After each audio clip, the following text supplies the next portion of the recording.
how do you see the train travel commercializing in the future?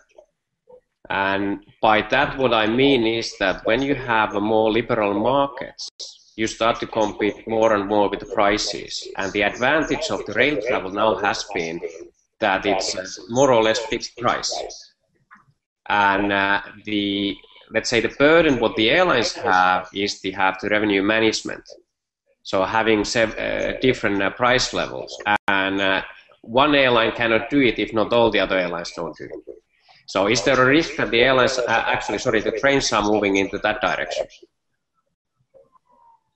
Well, of course, the yield management is not a topic which is completely unknown in the rail industry for years now.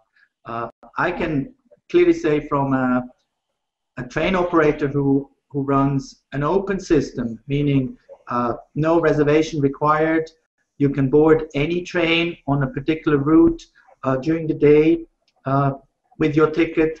This will definitely have a tremendous shift of the way we do business, the way we commercialize, should we embark on such a move. So far, what we have experienced is we tried different things with off-peak pricing. Basically, we took the normal price and just in order to have some sort of shift out of the peak hours, for example, we just had discounts, sometimes even heavy discounts up to 80% of the normal fare.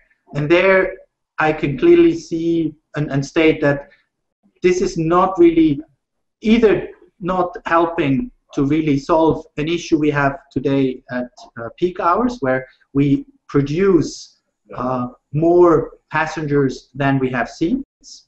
So, and of course, even by still producing more people on the train than seats, but you earn less by adopting the off-peak pricing. That is not really a win-win situation.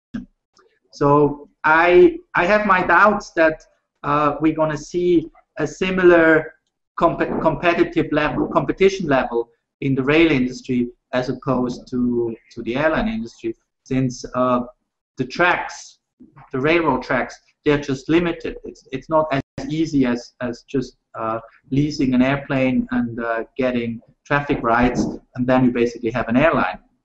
You need a little bit more also when it comes to operational excellency to operate a rail setup.